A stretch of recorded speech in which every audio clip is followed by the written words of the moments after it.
I need it Metro phone. Good evening, everyone.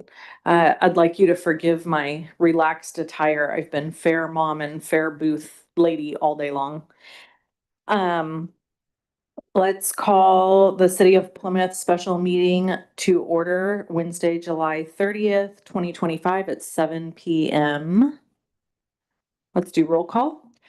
Councilmember Hornish, Here. Vice Mayor Nunn, Here. Mayor Cranford. Here, Thank you. We have a quorum. pledge. Go ahead, Bob. I pledge allegiance to the flag of the United States of America and to the republic for which it stands, one nation, under God, indivisible, with liberty and justice for all. Anyway. Okay, can I get a motion to approve the city council special meeting agenda for July 30th, 2025? I make a motion to approve the city council special meeting agenda of July 30th, 2025. Second. Councilmember Hornish, Aye. Vice Mayor Nunn, Aye. Mayor Cranford. Aye. Thank you. Motion passes. Okay, we're gonna move to public comment. Before we start public comment, we have a couple of write-ins here for the record. One is from Stephanie Hogan and the other is from Michael Martin. And we have received those. Is there anybody in the audience that would like to participate in public comment? I would just remind you before you come up, there is a 3-minute time limit for special comment. And it helps us a lot if you respect that.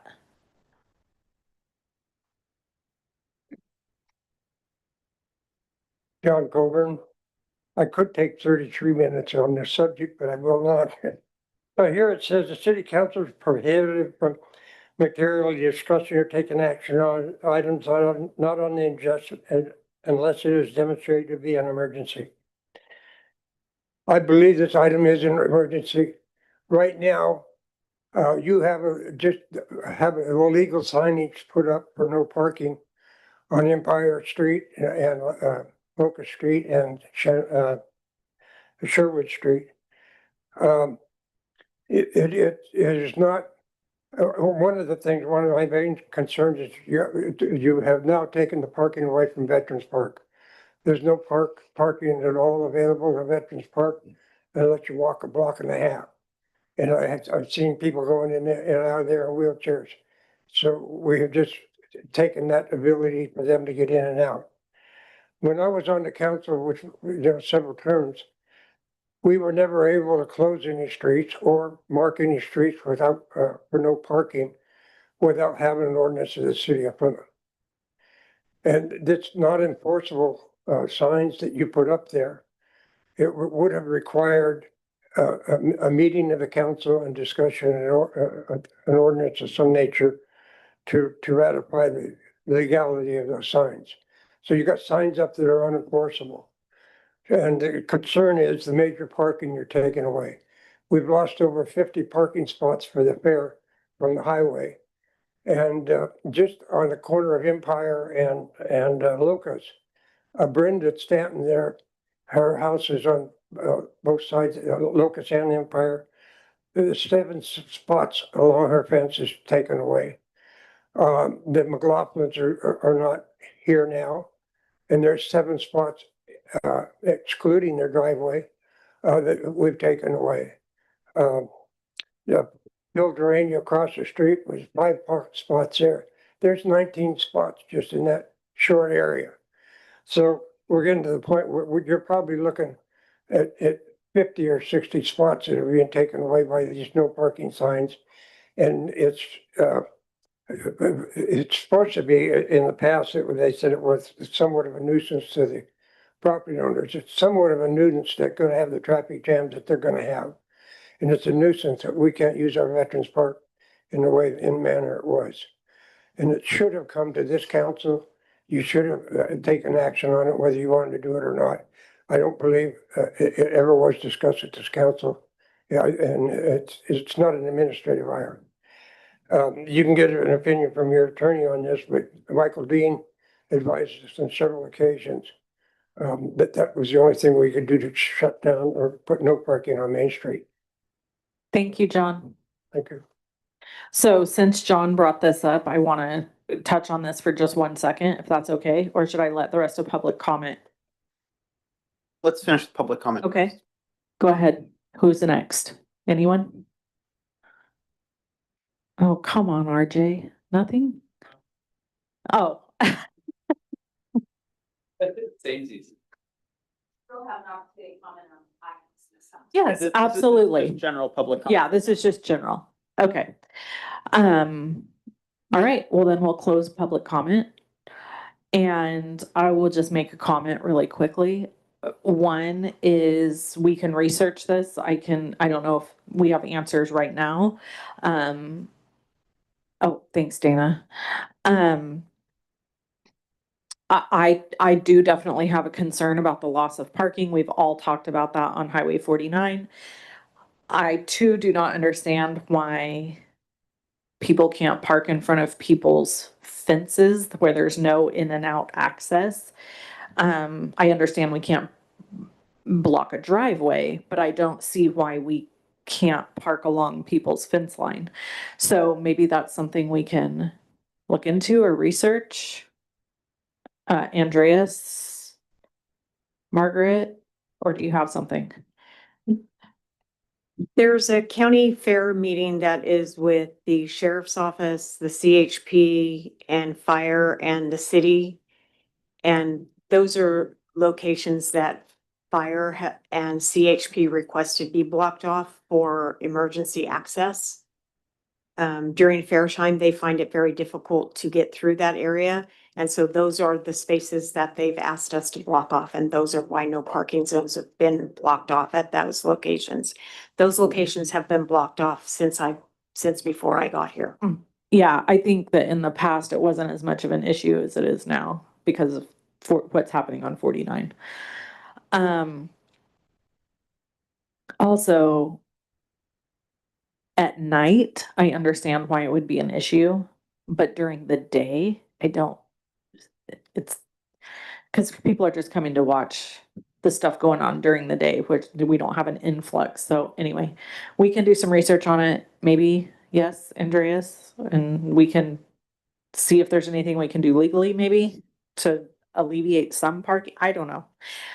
Additionally, I want to share that we found out on this subject that there is a temporary use permit for essentially a field next to Eldorado Savings Bank where the PG&E place is, that substation there. In between that and the apartments there on Highway 49, there's enough parking in there for up to 300 vehicles. And they are gonna charge for parking. It will be open Friday, Saturday, and Sunday for parking in that field. So it's a bit of a walk, but I just wanted to make the announcement so that people knew about it. Sure. It's off the highway. It's right between the gray apartment complex and the PG&E substation. If you pull in, Yeah. if you're coming down the road right before the substation, you would turn into the right. There's usually a cable across there and it goes back in behind the apartments and people can go in there. It's going to be extremely important. People don't park in or block the access into that substation though, because that would vehicles would need to get removed if they did. There will be signage. Yeah, and I was just informed about this sitting here as we sat down. I just wanted to share it because I know folks are watching on Zoom, and then maybe you guys can also share that that will be an option.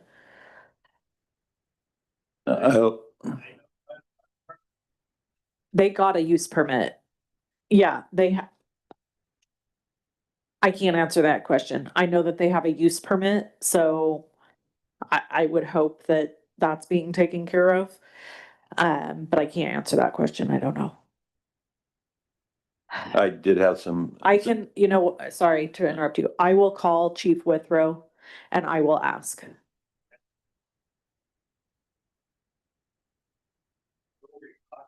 Yeah.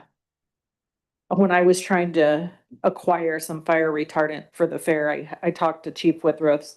So now I have his phone number. So I'll call him. Okay. Did you want to add anything? Oh, sorry.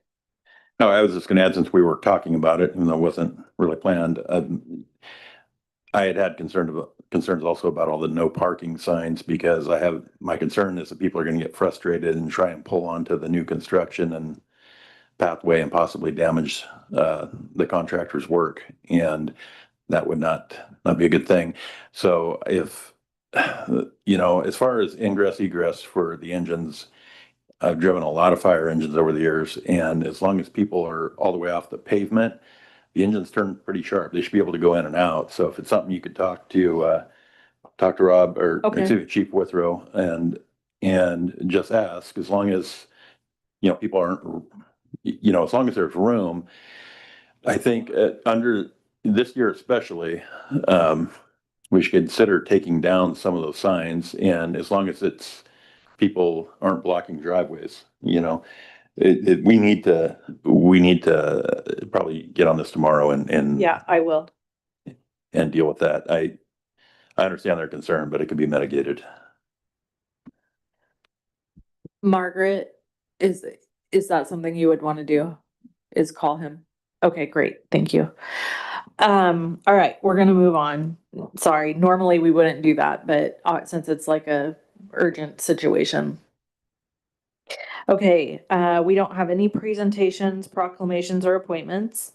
There are no consent calendar items. There are no public hearings, so that brings us to regular agenda items. 7.1, award a contract to California Landscaping and Designing, Inc. for $5,750 per month for the Zinfandel Ridge Services District Landscape Maintenance. Any public comment on this? Come on up, Steph.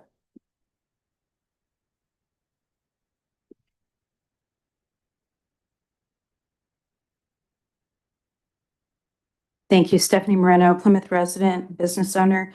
I am not a resident of CR. I know there's some controversy over whether to do this contract or not. And I personally think that the ZR residents are going to be unpleasantly surprised later on down the road when they find out what this contract actually entails.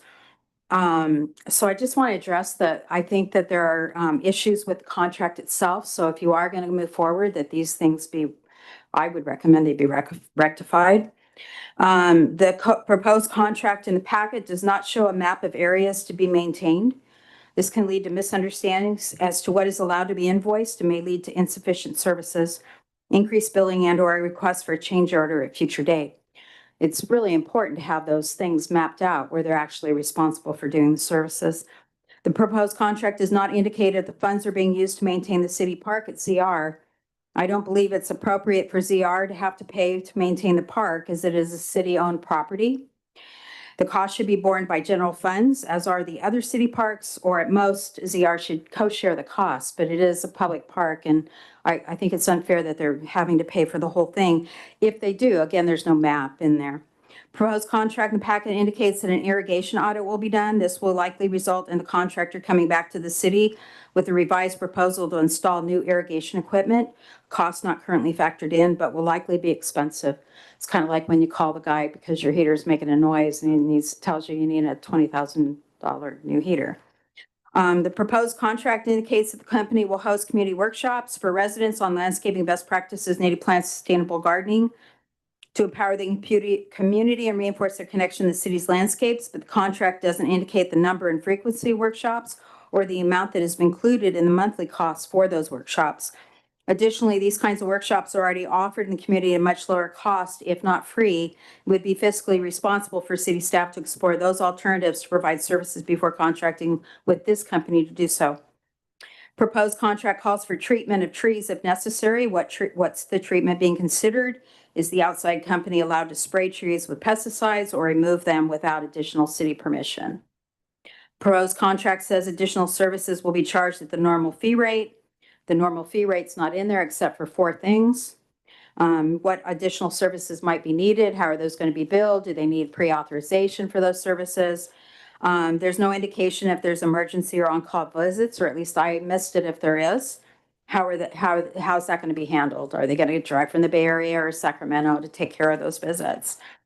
And finally, again, I don't understand why we're using a Bay Area company that has an office in Sacramento that drives the cost up just for mileage and travel time.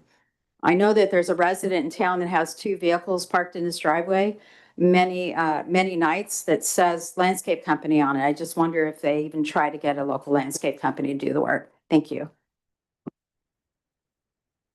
Anyone else for public comment?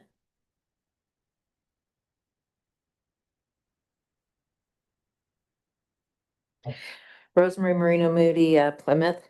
My concern too was also the map of showing exactly what they're responsible for up there, because it's kind of a blank check up there and we don't know what they're supposed to maintain and what they're not supposed to maintain according to reading it, because you can't tell what areas that they're responsible for. So that's my concern. Thank you. Anyone else on this agenda item? Okay, we'll close public comment. Council to discuss and take a staff report from Margaret on this. Do you have any comments on? Want to address any of those comments? The first thing I want to address is the map. The map of what they were bidding on was in the RFP, and that is carried over into the contract. It was a very extensive map that was in the RFP, so they're aware of what area is covered. Is it the same map that was provided to us by Matt? Yes. Okay. The company that we're recommending is not a Bay Area company. It's out of Elk Grove. I think that they started in the Bay Area, is to Stephanie's point, and they have a office in Elk Grove. Wasn't this contract, it was put out, it was open, and it was, we only deal with the people who responded to Yeah. it, right? Right, it was Yeah. open to anyone. Anyone could have bid on the Yeah, project. and there was only like three, right? that came back. They had to attend a pre-mandatory meeting, and only 3 companies attended the pre-bid, and all 3 of those bid on the And project. they walked the property. And none of those, to my knowledge, those were all out of the area, weren't they not? They Or- were, they were all Yeah, out of the okay, area. so no local. One came from Fremont. Elk Grove, Fremont, and another company in the Bay Area. Okay, I'm sorry, I misspoke then. I thought the one from Fremont I thought that was this one. No, this is Okay. Elk Grove. Sorry, I misspoke. The original one we negotiated with was the Fremont company Who has a thing in Sacramento? in Sacramento, Yeah. but they became non-responsive. And so Oh. we went to the company in Elk Grove. Okay, perfect. Thanks. Which That was the ZRHOA's second choice. Okay.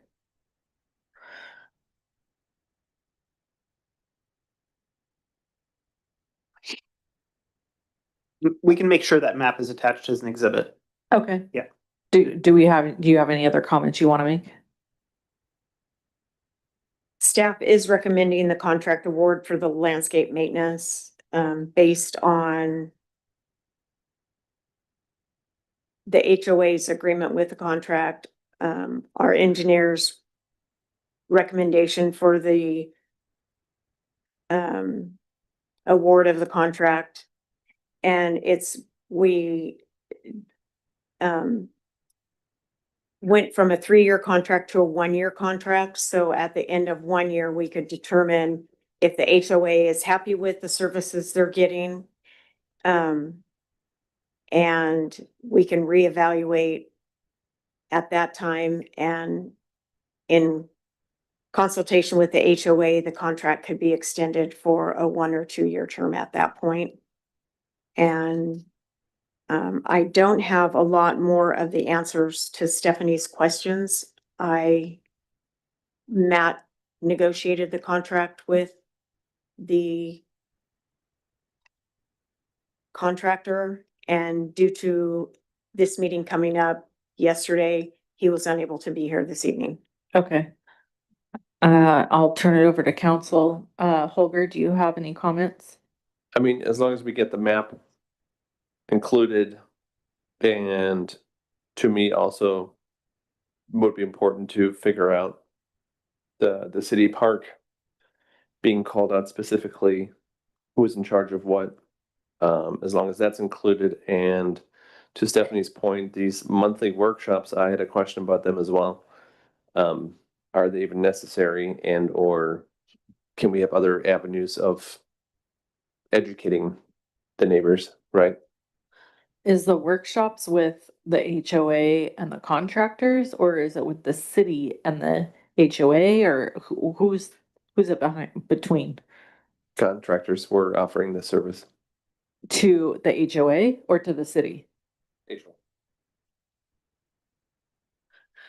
they work there.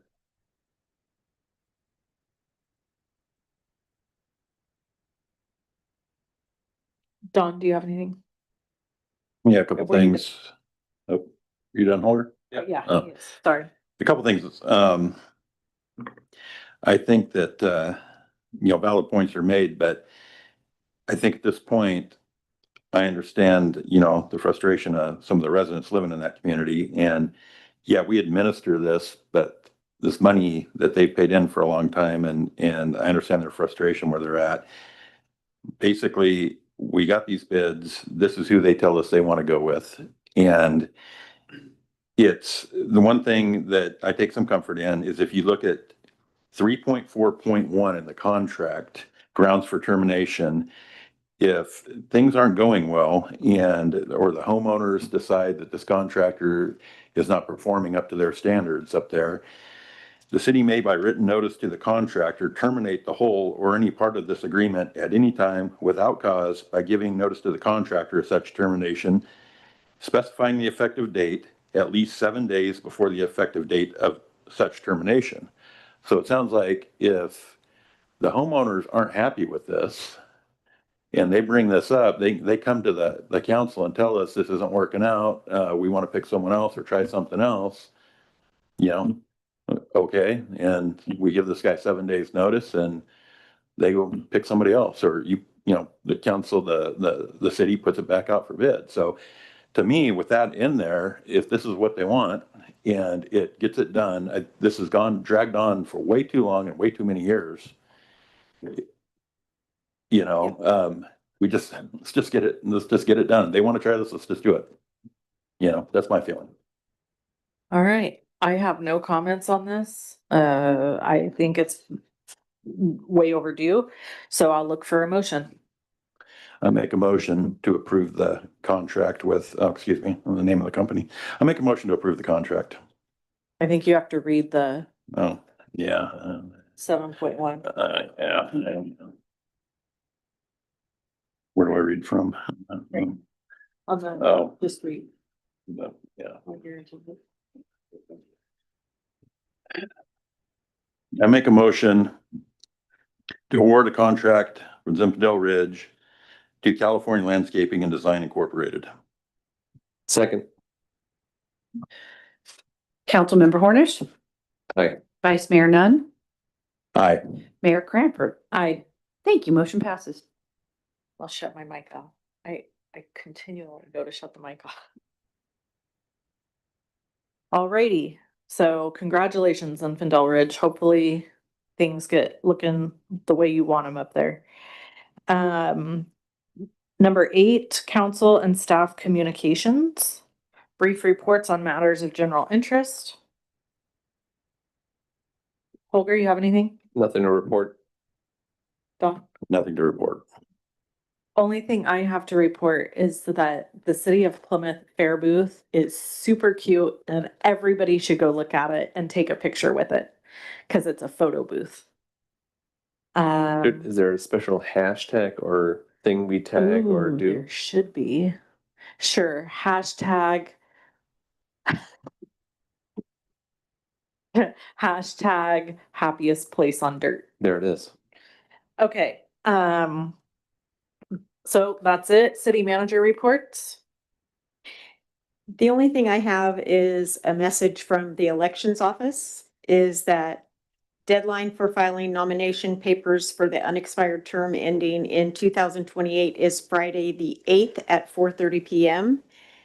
To date, no individuals have pulled nomination papers or contacted the county recorder's office regarding candidacy. There is a candidate portal that's available that can generate all of the candidate papers necessary to run for office.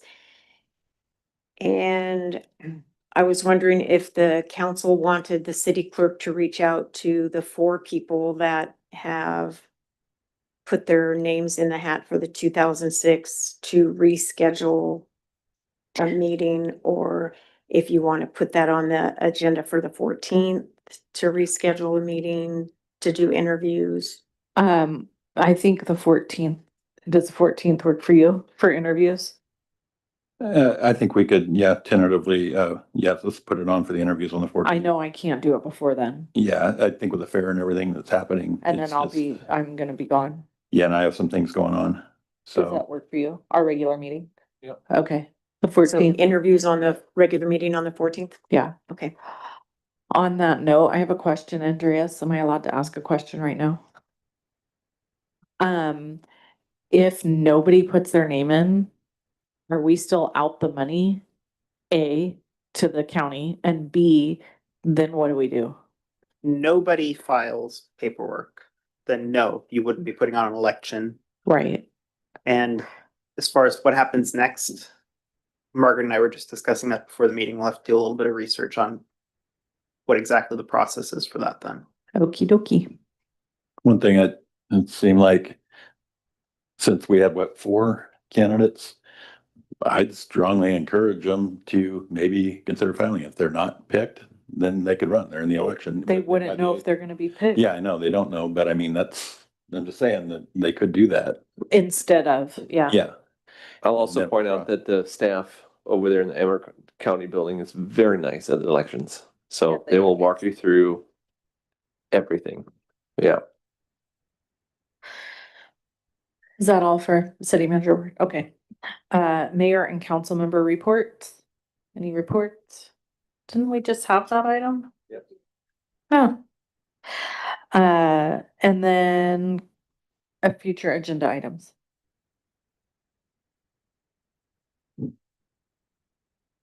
Well, I'm with Don on this one. I think we need to talk about the Zoom situation. And I know it came up on an agenda item, and I think it will be on the next one. Yeah. So that's Okay. Don? Yeah, so a lot of stuff has come up around this whole issue with the Zinfandel Ridge thing, and I would like to have a discussion on, because I'm not exactly sure, different things have been brought up. I would like to have a discussion on, apparently, should we be separating the city council doing stuff from having our duties as their board?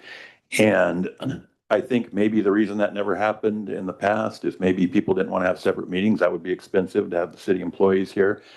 But it would be something that we looked at as schedule one of the meetings each month to start at 6 o'clock and do a 30-minute ZR Board. board meeting. And then just do what we do with honestly, with a lot of the planning commission meetings. If there's nothing to discuss, it's just canceled. And that way we're doing it separate, but we're doing it on the same night. So we're not paying for city employees to come in special just for that. And we might not even have anything. So the request for the item to discuss is how you want to do those meetings going forward. Well, I think that if we're supposed to be There's never separating been any this, meetings. there's never been any. It's always just kind of been handled by the council in the council meetings, but know a lot of people are saying that there was a certain way we were supposed to be doing it all along, and we haven't been doing that. If we haven't been doing things right, then set up to have, Bring back an item to discuss what the process should be and What how the- we can. yeah, and how we could do it. forward. And I'm just throwing out the idea is, when we have something, start that meeting a half an hour early, and we have like a 30-minute ZR board meeting. Okay, So I don't know So we how can you want to write that down, but I just think we probably need to talk about it and get on the right track. Okay. And okay. Is the second meeting in August soon enough, Dawn? yeah, I mean, I don't think we're doing this contract, so I don't know if they have anything pressing now. I'm just, let's have the discussion. Yeah, let's have the discussion. Let's get it done. Yes, please. End of August. Or yeah. Yeah. Okay, I think that's it. Woof. Okay, we have some closed session items to go into. We'll take public comment on the closed session items. Go ahead and come on up, Stephanie.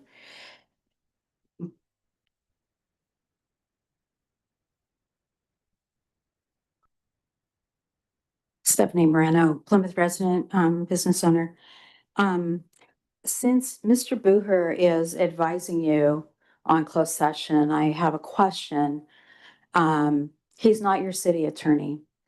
There was some discussion, a comment I caught that because Frank couldn't be here once a month and Mr. Booher was taking his place, that I think it was Margaret, but I was watching on the recording, said, why don't we just make Mr. Booher the city attorney? I haven't seen any action to make that happen. Frank hasn't been back since. You had one closed session item. There was no report out from it. You're listing him as the city attorney on your official records now, on your minutes and agendas. He's not your city attorney. And I'm just wondering what kind of legal relationship you have with him that protects you when you're getting advice from him on all of these potential litigation. Yeah, I see matters. it's lit up. Thank you. So the city's contract is with my law firm. Frank is partner. I'm a partner at the firm. So the attorney-client relationship is between the attorneys of the firm and the city. But they're supposed to appoint the city. So that was on the previous agenda that got canceled. To make that change, that special meeting that was supposed to be on Monday, the 28th. It was on that agenda. Yeah. Yeah, it was on there. That'll again come back in the It's gonna future. come back on the 14th. But in the meantime, I can still advise the council. I work with Frank. I'm an attorney at the same firm. I understand that. It's just I'm wondering if there's any legal potential liability from your taking, your city attorney is absent and has been for months. And you have someone else coming in his place. What's the legal relationship, even if he is in the agreement? So, thank you. Thank you, Stephanie. Any other comments on closed session items? Okay, we're going to go into closed session at this time. Thank you all for being here, and we will report out at the end of closed session. Thank you for coming. Oh, it's 000. It's what time? 7:33. 7:33. Thank you. What it looked like.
Oh, it's on. Just wait. Okay. Oh, right. It's on. Okay. Reporting out, there's nothing to report out from closed session. And no action taken. At 7, we will be adjourning the meeting, special meeting. Oh, No reportable action was taken. thank you. No reportable action was taken. Sorry, I stumbled over that. We're going to adjourn this meeting July, what is today? 30th, 2025 at 7:50 PM.